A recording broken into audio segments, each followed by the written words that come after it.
When a millionaire forces a waitress to play piano to humiliate her, her incredible talent shocks everyone, unraveling a web of betrayal, love, and secrets.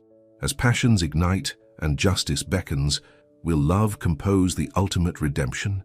Before we get into the story, comment below where in the world you are watching from today. Catherine's laugh. The crystal chandeliers of the Riverside Club sparkled above the heads of New York's richest and most powerful people. Catherine Wellington stood by the grand piano, her designer dress catching the light as she watched the staff prepare for tonight's charity gala. Her perfect smile didn't reach her eyes as she waited for her plan to unfold. "Is ready for tonight's entertainment, Miss Wellington," the event manager said, bowing slightly. "Perfect." Catherine's smile grew colder. "And you've informed the waitress that she'll be performing?" "Yes, Trinity Jackson has been told she's expected to play tonight." She seemed surprised by the request, was like ice crackling. "Oh, I'm sure she was. Have you informed my fiancé?" James Bradford III walked into the ballroom at that moment, his tailored suit marking him as different from the workers scurrying around. He was handsome in that old money way, perfectly groomed, dark hair, strong jaw, and eyes that had never known real trouble. "Informed me about what, darling?" James asked, kissing Catherine's cheek. "I've arranged for some special entertainment tonight. That waitress you mentioned, the one you saw playing the piano after hours, I've invited her to perform for our guests." James frowned. "Catherine, these people are expecting professional entertainment. We can't have the help. Trust me, darling." Catherine patted his arm. "It'll be memorable." In the staff changing room, Trinity Jackson stared at her reflection in the scratched mirror. Her hands were shaking as she pinned her name tag to her uniform. At 32, she was beautiful, in a way that made the society women whisper behind their hands. High, cheekbones, warm brown skin, and eyes that held both strength and sadness. "I can't believe they're making you do this," Maria, another waitress, said as she fixed her own uniform. "It's cruel." Trinity squared her shoulders. "I need this job. All three of them, actually." She tried to laugh, but it came out hollow. "Grandma's medical bills aren't going to pay themselves. But to make you perform in front of all those people, they're setting you up to fail." Trinity touched the small gold pendant at her neck, the last gift from her mother before the accident. That had taken her life 15 years ago. Maybe, but Mama always said music finds a way even in the darkest places. The night progressed like any other high society event. Champagne flowed, fake laughter bounced off the walls, and money changed hands in the name of charity. Trinity moved between tables with practiced grace, ignoring the way some guests treated her like she was invisible. James found himself watching her more than once. There was something about the way she moved, like she was hearing music no one else could hear. It reminded him of something his father used to say before he died. "Real class isn't about what you own, son. It's about what you carry inside." At precisely 9 o'clock, Catherine clinked her glass for attention. The room fell silent as she took center stage by the piano. "Ladies and gentlemen, we have a special treat tonight. One of our own staff members has graciously agreed to provide some entertainment. Miss Jackson, was it? Please come forward." The room went quiet. Trinity felt every eye on her as she walked to the piano. She could hear the whispers, see the smirks. Catherine's voice dripped with false sweetness as she announced, "Miss Jackson will now attempt to play—" what was it again?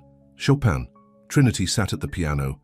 The keys felt like home under her fingers, the only home she'd known since leaving Juilliard. She closed her eyes, took a breath, and began to play. The first notes of Chopin's Ballade No. 1 in G minor filled the room. The whispers died. The smirks faded. Trinity's fingers danced across the keys, drawing out sounds that made the crystal above shiver in sympathy. This wasn't just playing. This was magic. James found himself moving closer, drawn by the music. He saw tears in the eyes of hardened business executives. He saw servants stopping in their tracks, trays forgotten in their hands. And he saw Catherine's face transform from smug satisfaction to growing horror. When the last note faded, the silence was absolute. Then, from somewhere in the back, applause began. It spread like wildfire until the whole room was on its feet. Everyone except Catherine, who stood frozen by the piano. Trinity stood, gave a small bow, and walked quickly toward the staff exit. As she passed Catherine, she whispered, "Thank you for the opportunity, Miss Wellington." James started to follow her, but Catherine's hand gripped his arm. "Where are you going?" "I need to know who she really is," he said. gently removing her hand. "She's a waitress," Catherine hissed. "Nothing more." But James was already walking away, leaving Catherine alone by the piano, her perfect plan in ruins. She pulled out her phone and dialed quickly. "Gerald, it's Catherine. I need you to do some digging. Find out everything you can about Trinity Jackson. Everything." She watched as her fiancé disappeared through the staff door. "And I mean everything." In the empty changing room, Trinity finally let her hands shake. She looked at the old photograph. Tucked in her locker, her mother in concert dress at Carnegie Hall, young Trinity beaming beside her. "Well, Mama," she whispered, "I guess the music found its way out after all." But as she changed back into her street clothes, Trinity had no way of knowing that tonight's performance had set in motion events that would uncover long-buried secrets, expose decades of lies, and change more lives than just her own. The night wasn't over. In fact, it was just beginning. The morning after the gala, James sat in his father's old office at Bradford Enterprises, staring at his computer screen. He had barely slept, the memory of Trinity's music still echoing in his mind. Something about her seemed familiar, but he couldn't place it. "Sir?" His secretary's voice came through the intercom. "Your fiancé is here." Before he could respond, Catherine burst into the office. Her perfect appearance couldn't hide the anger in her eyes. "You left me at the gala," she said, dropping her designer purse on his desk. "Do you know how embarrassing that was?" James leaned back in his chair. "Not as embarrassing as what you tried to do to that woman." "Oh, please," Catherine rolled her eyes. "I was trying to put her in her place. How was I supposed to know she could actually play?" "Her place?" James stood up, surprising himself with his anger. "And who are we to decide anyone's place, Catherine?" A knock at the door interrupted them. James's assistant Tom walked in carrying an old file box. "Sir, I found those records you asked for. Everything from your father's personal files from 15 years ago." Catherine's eyes narrowed. "What are you looking for?" "I don't know yet," James admitted. He opened the box and started pulling out folders. "But something about Trinity Jackson. I feel like I've heard that name before." "She's a waitress, James, a nobody." James ignored her, scanning through the files. Suddenly he stopped. His hands were shaking as he pulled out an old photograph. In it, a younger version of his father stood next to a beautiful black woman in a concert dress. She was holding a violin, and beside her stood a teenage girl with familiar eyes. "My God," James whispered. Catherine snatched the photo from his hands. "Who is this?" "Isabella Jackson," James read from the file. "She was a famous concert pianist and a professor at Juilliard." He looked up at Catherine. "Trinity's mother. And why was your father involved with them?" Catherine's voice had turned sharp. James continued reading. "He was secretly funding Trinity's education at Juilliard, even after Isabella's death in that car accident." His voice trailed off as he read further. "Wait, there's more here. Notes. They're about suspicions, investigations he had started." Catherine grabbed her purse. "Well, this is ridiculous. You're obsessing over ancient history. We have a wedding to plan, or have you forgotten?" But James wasn't listening. He was reading an old letter from his father. "I fear I've discovered something terrible. If anything happens to me, the truth about Isabella's death must come out. The Wellington family..." The letter ended there. "The Wellington family what?" James looked up, but Catherine was already gone, her heels clicking rapidly down the hallway. Across town, Trinity was serving coffee at her morning shift at the Corner Cup Cafe. It was her second job of the day before heading to the music store, where she gave beginner piano lessons. "There she is!" A customer pointed at her. "The piano player from the club!" Soon, people were pulling out their phones, showing her viral videos of her performance from the night before. Someone had recorded it, and now it was everywhere. "Trinity!" her manager called from the back. "Phone call!" She picked up the cafe's landline, expecting another complaint from the temp agency about her missing her afternoon shift at the club. Instead, a familiar voice made her freeze. "Miss Jackson, this is Marcus Chen from the Manhattan Symphony Orchestra. That video of you playing Chopin, it's extraordinary. We have an opening this season and I'd like to discuss..." "I'm sorry," Trinity cut him off. "I don't perform professionally anymore. I can't." "Can't? Or won't? We all know what happened at Juilliard, Trinity. But that was 15 years ago. Maybe it's time..." Trinity hung up the phone. Her hands were shaking again, but not from nerves this time, from anger. Memories flooded back, the missing sheet music before her final recital, the accusations of cheating, the scholarship suddenly revoked. and through it all the smug faces of the Wellington family members on the board. Her phone buzzed with a text from her grandmother. "Baby girl, have you seen the news? Your mama would be so proud." Trinity touched her mother's pendant. "Would she, Grandma? Would she be proud that I ran away just like they wanted?"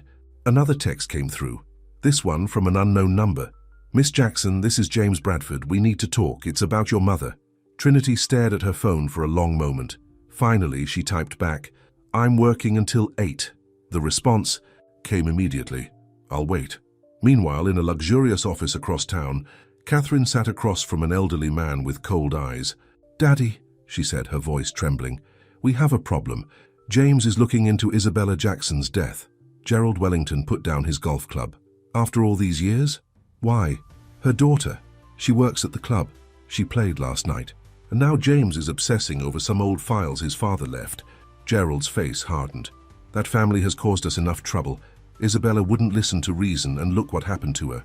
If her daughter is anything like her mother, what should we do?" "The same thing we always do, Princess. Whatever is necessary to protect our family's reputation." He picked up his phone. "I'll make some calls. By the time I'm done, no one in New York will hire Trinity Jackson to play music ever again." Catherine smiled, but there was worry behind her eyes. She had never seen James so focused on anything before. The way he looked when Trinity played. "And Catherine," her father added, "make sure James stays in line. The merger between Bradford Enterprises and our company is too important to risk over some waitress with a sob story." As the sun set over New York, 3 people made decisions that would change everything. Trinity decided to finally face her past. James chose to question everything he thought he knew about his family, and Catherine committed to destroying anyone who threatened her perfect world. The next movement in this symphony of secrets was about to begin, and not everyone would survive the finale. The Corner Cup Cafe was almost empty when James Bradford walked in at 8:05 p.m. Trinity was wiping down tables, her work uniform replaced with simple jeans and a sweater. She looked up as the bell above the door chimed. "We're closed," she said, then recognized him. "Oh, Mr. Bradford." James held up the old photograph. "I think we need to talk about this." Trinity's hands tightened on the cleaning rag. "That's my mother with my father." James pulled out a chair. "Did you know they knew each other?" "No." Trinity sat down across from him. "My mother never mentioned the Bradfords. Then again, there's a lot she never got the chance to tell me." James spread more documents on the table. "My father was funding your education at Juilliard. Even after your mother's accident, he kept paying. Until I was accused of cheating and lost my scholarship." Trinity's voice was bitter. "Funny how my sheet music disappeared right before the final recital. How the board didn't even let me explain. The Wellington family was on that board." Trinity's eyes widened. "Your fiancé's family." Before James could answer, his phone buzzed. It was Catherine calling for the 10th time. He sent it to voicemail. "Catherine's father, Gerald Wellington, led the vote to expel you," James said. "And look at this." He pulled out an old newspaper clipping. 3 months before your mother's accident, she was about to expose some kind of scandal at the conservatory, something involving the Wellingtons." Trinity stood up so quickly her chair scraped against the floor. "Are you saying—" "I'm saying my father suspected your mother's death wasn't an accident, and the day after he started investigating it, he had a sudden heart attack." The cafe's fluorescent lights buzzed overhead as Trinity processed this information. "Why are you telling me this?" "Because I think you deserve to know the truth, and—" James ran a hand through his hair. "Because ever since I heard you play, I can't stop thinking about what else I might be wrong about. My whole life, my world, the people I thought I knew." A knock on the cafe window made them both jump. Catherine stood outside, her face a mask of fury. She pointed at her watch, then at James.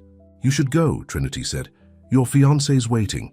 I'd rather hear about your mother, about you, about why you still play when you think no one's listening." Trinity's eyes filled with tears. "Some music you can't keep inside. It comes out whether you want it to or not." Catherine knocked again, harder this time. "Tomorrow," James said quickly. "Meet me at St. Patrick's Park, 2 o'clock. Trinity shook her head. "This is dangerous, Mr. Bradford. You don't know what the Wellingtons are capable of." "Maybe it's time I found out." He gathered the documents. "And please, call me James." After he left, Trinity watched through the window as Catherine grabbed his arm, gesturing angrily. James pulled away, walking toward his car alone. Trinity's phone buzzed with a text from an unknown number. "Stay away from James Bradford. or everyone will learn what really happened at Juilliard. Across town, Gerald Wellington sat in his study, listening to his daughter's angry voice on speakerphone. "He's obsessed with her, Daddy, and those files, we need to do something." Gerald opened his laptop, clicking through emails. "Already handling it, Princess. By morning, every music school and orchestra in the city will have received proof that Trinity Jackson stole music and cheated her way through Juilliard. But the video of her playing will be buried under a scandal so deep she'll never perform again." Gerald smiled. "And I've called in a favor at the health insurance company handling her grandmother's care. Let's see how well she plays piano when she's working 3 extra jobs to pay those medical bills." Catherine's voice turned worried. "James won't like this. James needs to remember his place. The Bradford-Wellington merger will save his family's company. Unless he wants to watch his father's legacy crumble, he'll fall in line." After hanging up, Gerald opened his wall safe and pulled out an old file labeled Isabella Jackson Accident Report. Inside was a single photograph, Isabella's car, wrapped around a tree, paper scattered around the wreck, sheets of music, documents, a letter addressed to the board of directors. Gerald struck a match and held it to the corner of the photograph. "Like mother, like daughter," he muttered, watching it burn. "Some people need to learn when to stay quiet." In her small apartment, Trinity sat at her second-hand keyboard, her mother's pendant in her hand. She began to play softly, not Chopin this time, but something original, something that spoke of loss and secrets and maybe, just maybe, hope. Her phone buzzed again. Another text from James. "Whatever happens tomorrow, remember, you're not alone anymore." Trinity looked at her mother's picture on the wall. "What really happened to you, Mama? And what am I supposed to do now?" The music swelled under her fingers, filling the tiny apartment with questions that had waited 15 years for answers. Outside, a car started up and drove slowly past her building. Inside sat a man with a camera, hired by Gerald Wellington to watch her every move. The game was changing. The stakes were rising. And tomorrow at 2 o'clock in St. Patrick's Park, secrets buried for 15 years would finally begin to surface. Not everyone. Whether to remove me as CEO. But I don't care. I found something in my father's old bank records. The night before he died, he transferred a huge sum to a secret account. I think he was trying to protect something. "James, I have to tell you." A crash interrupted her. Someone was breaking into her apartment. "Trinity, what's happening?" "The folder," she gasped. "Your father wasn't protecting money. He was protecting evidence. My mother's evidence. I have to—" The line went dead. At the Wellington estate, Catherine stared at her mother's diary, tears running down her face. The final entry burned in her mind. Isabella found out what Gerald's been doing. The missing money, the fake scholarships, all of it. She's going to expose him tomorrow. God forgive me, but I told him. What have I done? What has my silence made me become? Catherine's phone buzzed with a text from her father. "It's handled. The problem has been eliminated." She looked out the window just in time to see her father's private security team returning to the estate. One of them carried a familiar blue folder. The truth was finally coming out. But at what cost?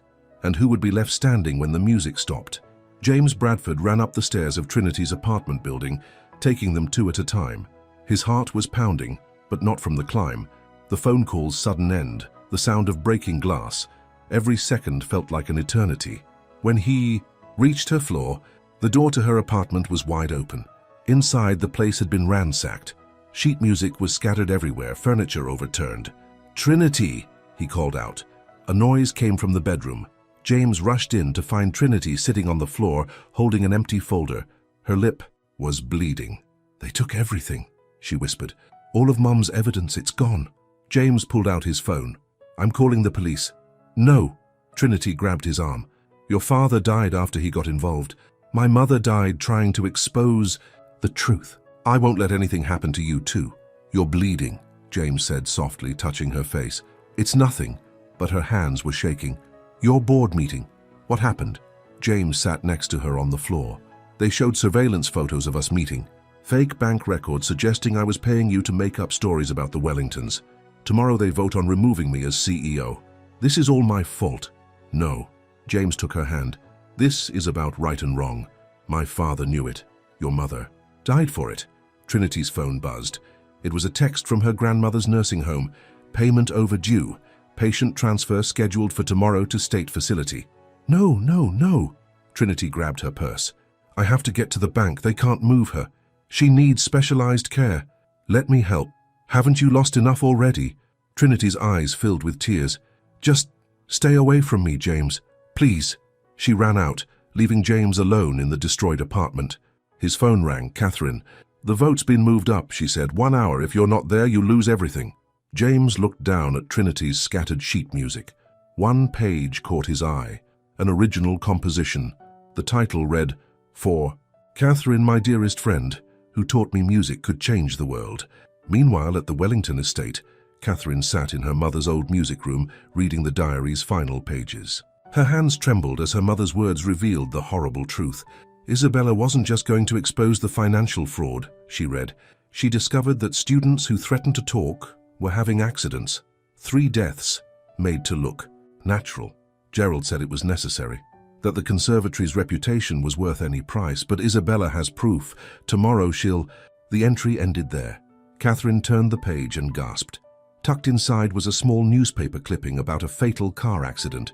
In her mother's handwriting, "I told him about the evidence. God forgive me, I killed my best friend." And below that, a final note. "Catherine, my darling daughter, if you ever find this, there's a safe deposit box at First National. Box 1544. The key is in my old pearl necklace box. Inside is everything Isabella gave me for safekeeping. I was too much of a coward to use it, but you're stronger than I ever was." Catherine ran to her mother's jewelry box. The pearl necklace was there, and inside the clasp, a tiny key. Her father's voice made her freeze. "Looking for something, Princess?" Gerald Wellington stood in the doorway, his face dark with anger. Behind him, 2 security men blocked the exit. "The diary," he said. "Give it to me." Catherine clutched the diary to her chest. "Did you kill Isabella Jackson?" "Everything I did was to protect our family, our legacy." "And Mom? Did you protect her too? Or did you just let her live with the guilt until she couldn't take it anymore?" Gerald stepped forward. "Your mother was weak, like her friend Isabella. But you're different, Catherine. You understand what power costs." "I understand that I'm my mother's daughter." Catherine's voice shook. "And it's time I started acting like it." She threw her mother's jewelry box at her father and ran. Behind her, she heard him shout, "Stop her!" At First National Bank, Trinity stood at the counter, fighting back tears. "Please, there must be some mistake. That account was set up for automatic payments." The teller shook her head. "The account's been frozen due to suspected fraud. There's nothing we can do." Trinity's phone buzzed with another text. "Last chance. Publicly confess to stealing music at Juilliard, or your grandmother gets moved tomorrow. Tick-tock." At Bradford Enterprises, the boardroom was full. James walked in just as the vote was about to begin. But before anyone could speak, Catherine burst in. "Stop!" she shouted. In her hand was a key. "Before you vote, there's something you need to see. Something my mother left for me." Gerald Wellington appeared behind her, out of breath. "Catherine, don't!" But his daughter's eyes were steel as she faced the board. "My father is going to tell you my fiancé is conspiring against the company, that Trinity Jackson is a fraud, but I have proof of who the real criminals are." She held up her mother's diary. 15 years of lies end today, and Daddy?" She smiled, cold and hard. "I recorded everything you said back at the house. Every confession, every threat." Gerald lunged for the diary. In the chaos that followed, no one noticed James slipping out. He had realized something. Trinity wasn't at the bank to make a payment. She was going to sell her mother's piano to save her grandmother. He ran to his car, praying he wasn't too late. Behind him, police sirens wailed as they approached Bradford Enterprises. The truth was finally breaking free.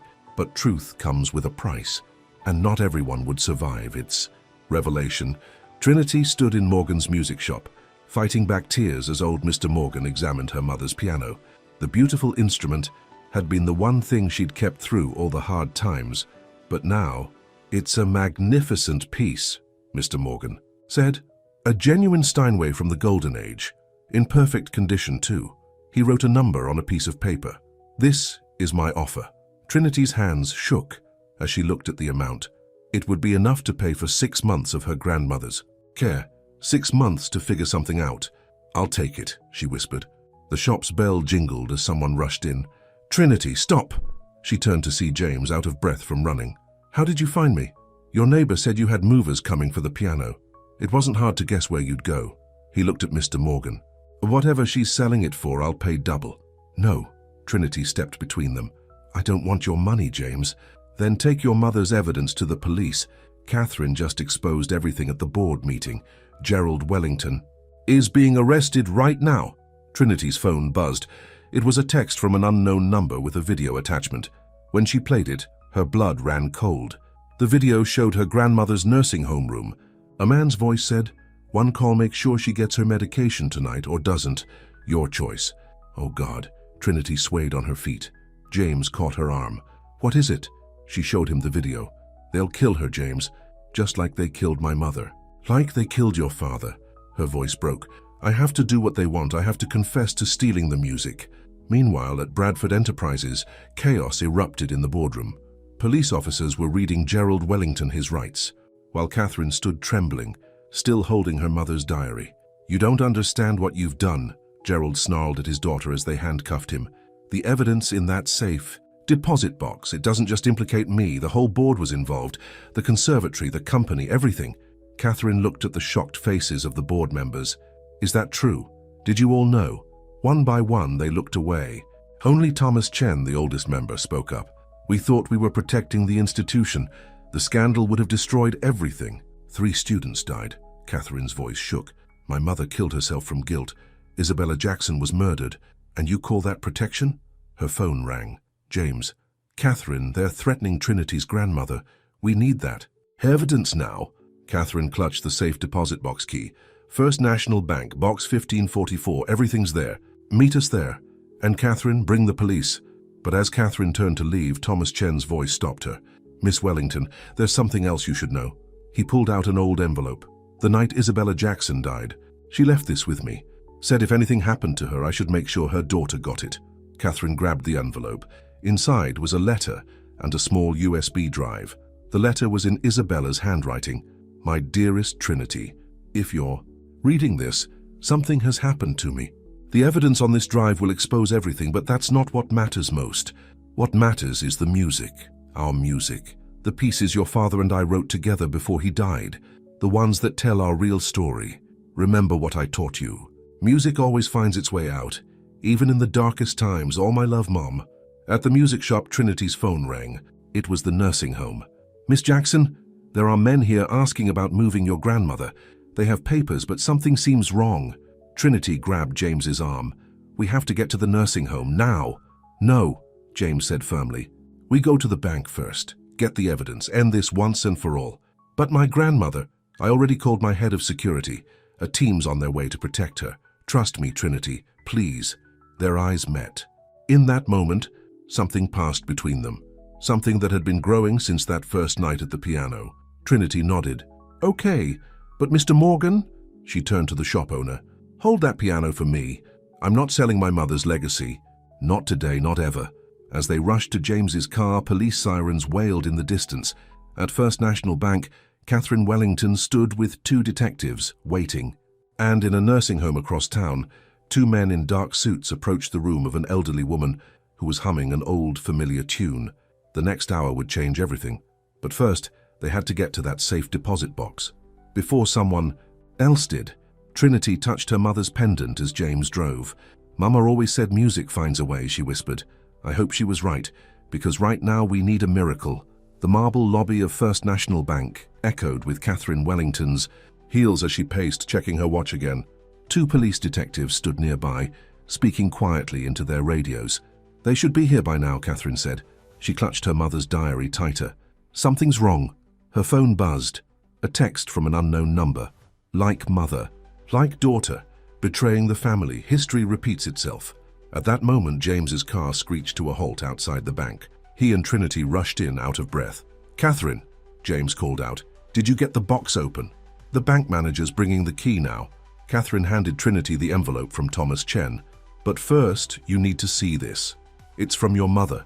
Trinity's hands trembled as she read the letter. When she saw the USB drive, tears filled her eyes. Her music, our family's music. She saved it. "Miss Wellington?" The bank manager approached, looking nervous. "There's a problem. Someone already accessed the box this morning." "What?" Catherine spun around. "That's impossible. I have the only key." "It was your father's executive assistant. She had proper authorization and documentation." James grabbed the manager's arm. When? When exactly?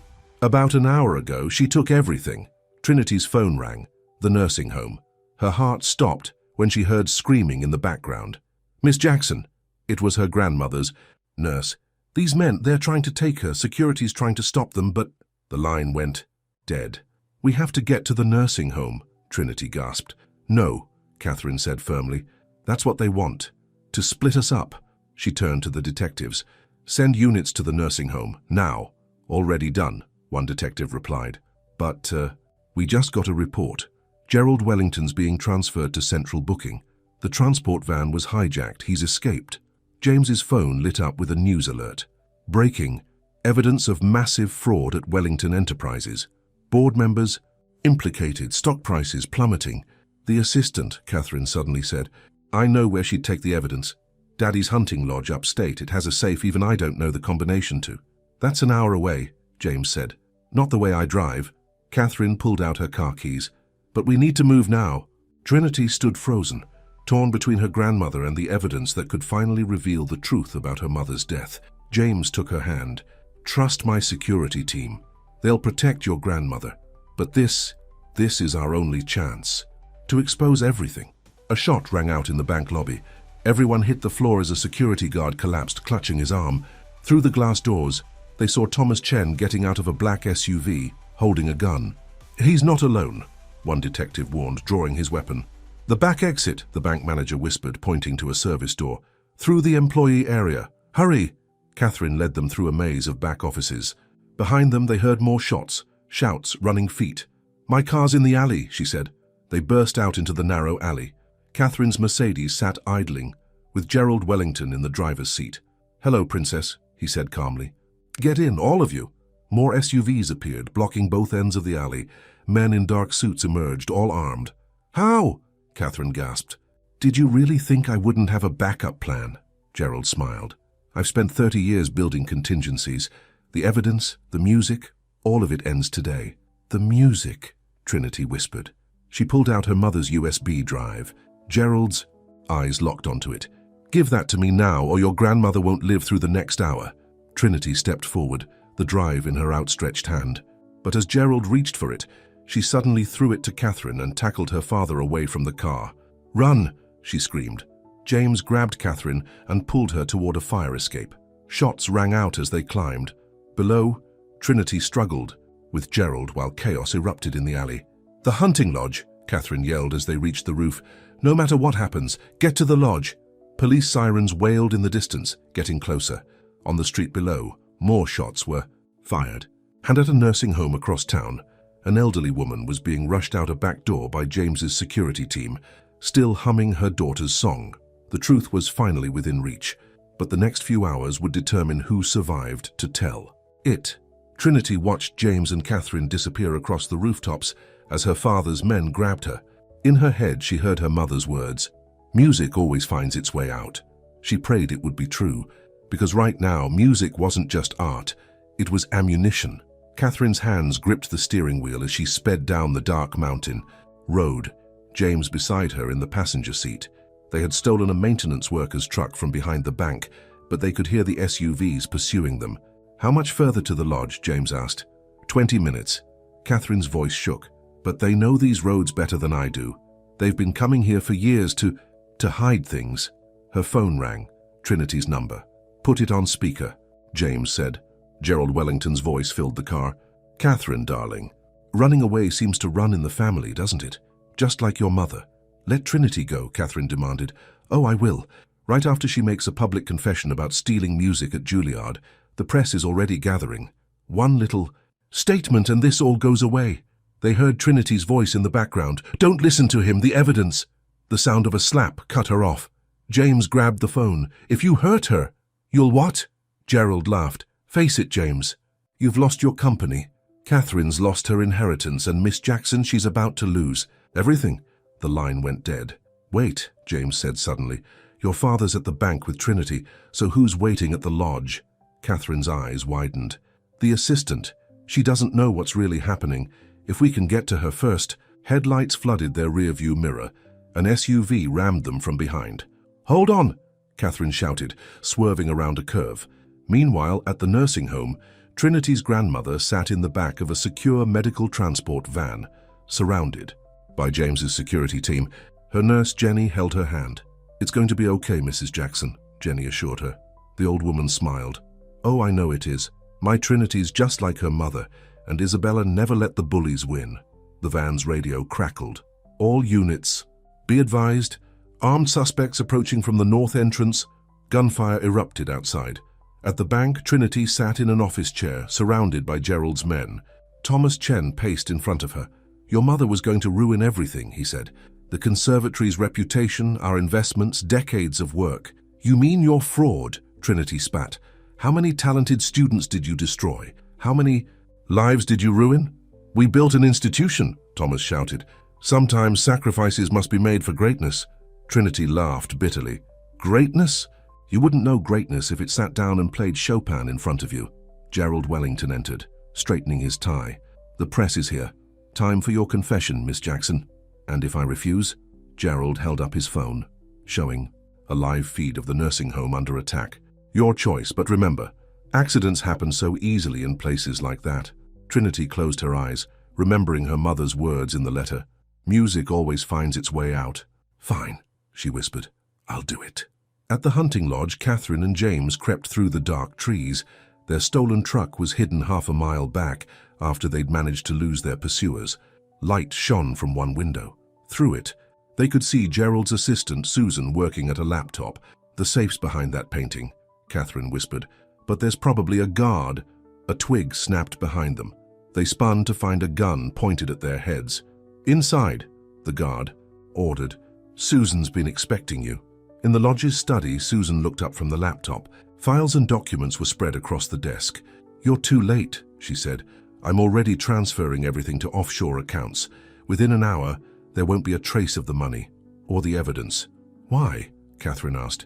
"You were my father's most trusted employee." Susan's smile was cold. "Trusted? I was his partner. Who do you think helped him set up the fake accounts? Hide the bodies? Your mother wasn't the only one who died to protect your precious reputation." James noticed something on the laptop screen. "Those aren't bank transfers," he said. "You're uploading files to a news website." Susan's smile vanished. "Very observant. Your father thought he could betray me, cut me out after all these years. Well, now everyone will know everything." Catherine stepped forward. "Good." "What?" "I said good. Upload it all. Every horrible thing they did. Every crime they covered up." Catherine pulled out her phone, which had been recording. "And let's add your confession to it." Susan lunged for her gun, but the guard was faster. He pulled off his mask, revealing a police detective's badge. "Susan Martinez," he said, "you're under arrest." Back at the bank, Trinity walked toward the waiting reporters. Gerald's hand gripped her arm as cameras flashed. "Read the statement." "Exactly as written," he hissed. Trinity stepped up to the microphones. She looked at the paper in her hands, then at the cameras. "My name is Trinity Jackson," she began, "and I have a story to tell you about murder, corruption, and music that refuses to be silenced." Gerald reached for her, but police officers suddenly swarmed the room. Leading them was Catherine Wellington. "It's over, Daddy," she said. "The evidence is already online. All of it. Every crime, every cover-up, every death." Trinity's phone rang. It was Jenny. "Miss Jackson, your grandmother is safe. The security team fought them off. She's asking for you, and she won't stop humming this beautiful song." Trinity smiled through her tears. "Tell her to keep playing it, Jenny. Music always finds its way out." As the police led Gerald and Thomas Chen away in handcuffs, James ran to Trinity and pulled her into his arms.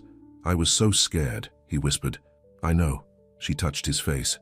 "But I kept hearing my mother's music, even in the darkest moments. I could hear it." Catherine approached them slowly, holding out the USB drive. "I think it's time the world heard it too." Outside, reporters clamored for the story.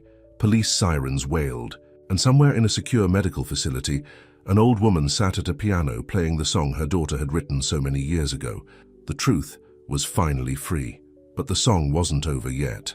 1 week after the arrests, Trinity sat in the prosecutor's office, staring at photographs spread across the desk. Each one showed a different student who had been forced out of the conservatory over the years. Some had died in suspicious accidents. Others had simply disappeared. "Their families deserve to know the truth," she said softly. District Attorney. Sarah Martinez nodded. Thanks to the evidence you and Catherine provided, they will. Gerald Wellington and Thomas Chen are facing multiple murder charges. The entire conservatory board is under investigation. Trinity picked up a photo of her mother. And the accidents? We've reopened every case. The tampering with your mother's car, James's father's suspicious heart attack. Everything will come to light. Outside the office, James waited with Catherine. Both looked exhausted after a week of non-stop media coverage and board meetings.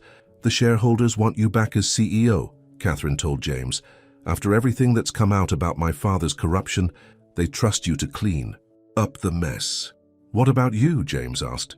The Wellington estate, the company shares? Catherine smiled sadly. I'm selling everything, starting fresh. My mother tried to tell me the truth all those years ago, but she wasn't strong enough to fight. I won't make the same mistake. Trinity emerged from the DA's office. James immediately went to her, taking her hand. How did it go? They found evidence that your father was gathering proof against the Wellingtons. The night before he died, he mailed everything to a safety deposit box in my mother's name. That's why they had to silence them both. Catherine stepped forward, hesitantly. Trinity, there's something else you should know. I had our lawyers look into your mother's original compositions, the ones on the USB drive.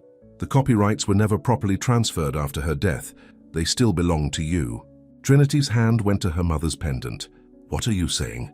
I'm saying you're now the legal owner of over 50 original classical compositions, works that could change the music world, your mother's legacy, and yours. Just then, Trinity's phone rang. It was Jenny from the nursing home. Miss Jackson, you need to come quickly. Your grandmother.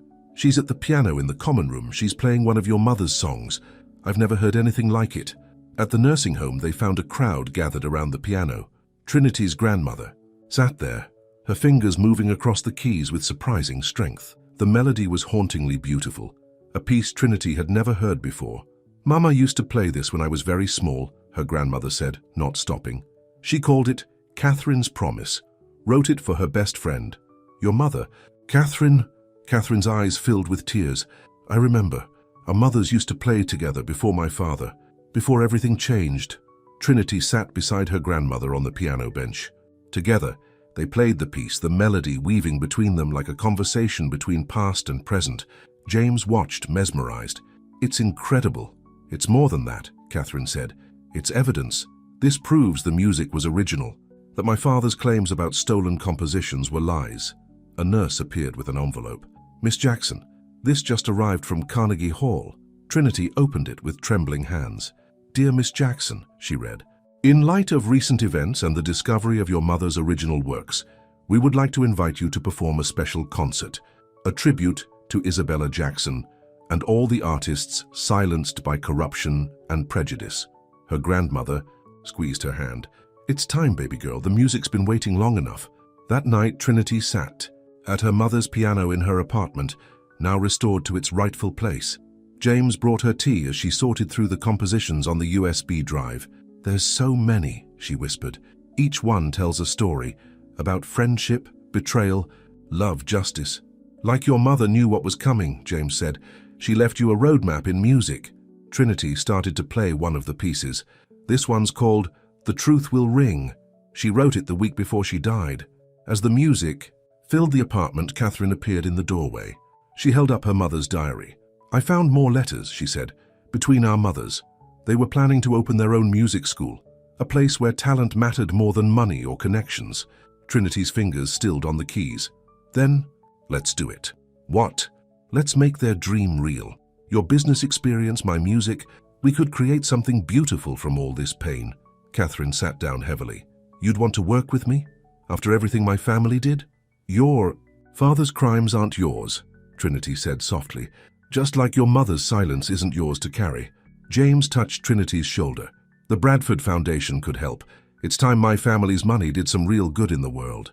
As they talked late into the night, planning and dreaming, the music of The Truth Will Ring seemed to hang in the air, a mother's last gift to her daughter, a promise finally fulfilled. But across town, in a maximum security cell, Gerald Wellington was writing names in a small notebook. He hadn't lost everything yet, not while he still had secrets to trade, and some secrets were worth killing for, even from behind bars. The lights of Carnegie Hall dimmed, as Trinity Jackson walked onto the stage. The sold-out crowd fell silent. In the front row, her grandmother sat in her wheelchair, beaming with pride. Beside her were James Bradford and Catherine Wellington. Trinity touched her mother's pendant before sitting at the piano. Tonight's program, she spoke into the microphone, is called Silenced Voices. Every piece you'll hear was composed by my mother, Isabella Jackson, in the weeks before her death. She knew the truth might kill her, but she believed music would survive, would find its way out. She began to play.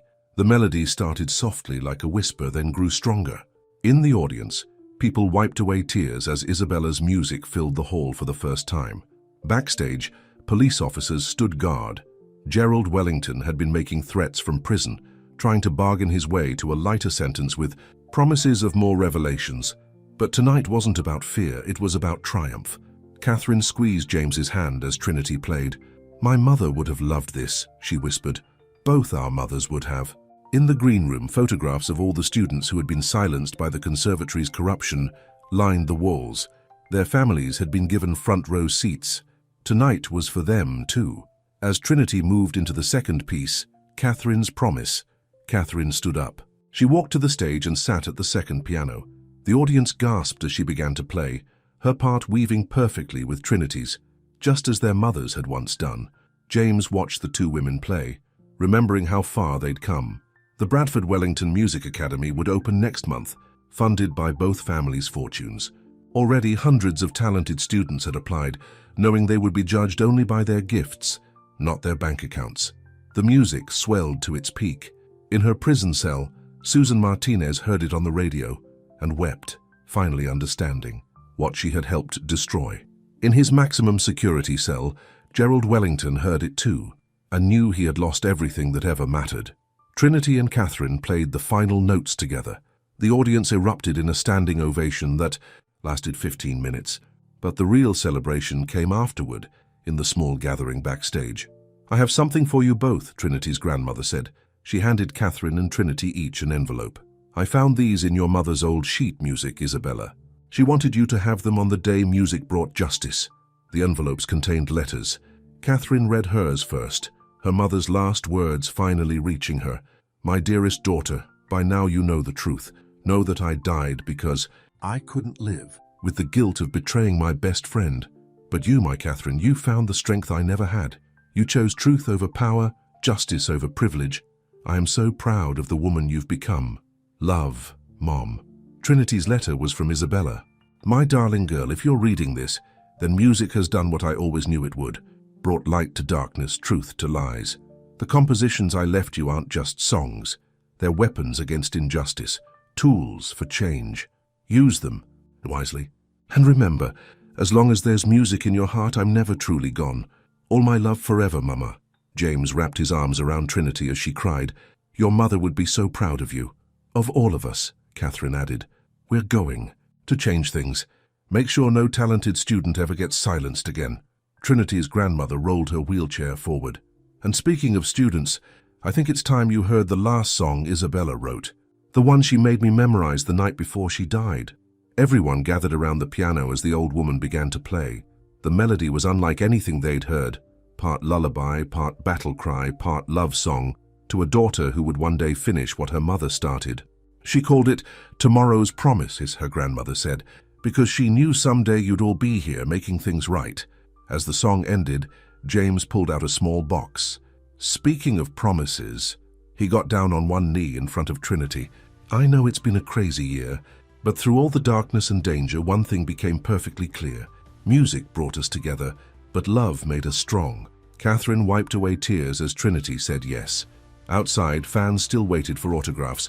Critics were already calling the concert historic. But in that small room, something more important was happening. The past was being healed. The future was being born. Trinity touched her mother's pendant one last time. "The music found its way out, Mama," she whispered, "and it's never going to be silenced again." But in his prison cell, Gerald Wellington smiled as he sealed a letter to the Parole Board. On the pages were names, dates, and secrets that could still shake the foundations of New York society. "Just wait," he muttered. "The real music hasn't even started yet." The truth was out. Justice had been served. Love had triumphed. But in the world of music and power, no finale is ever truly final, and somewhere a new melody was just beginning to play. The end.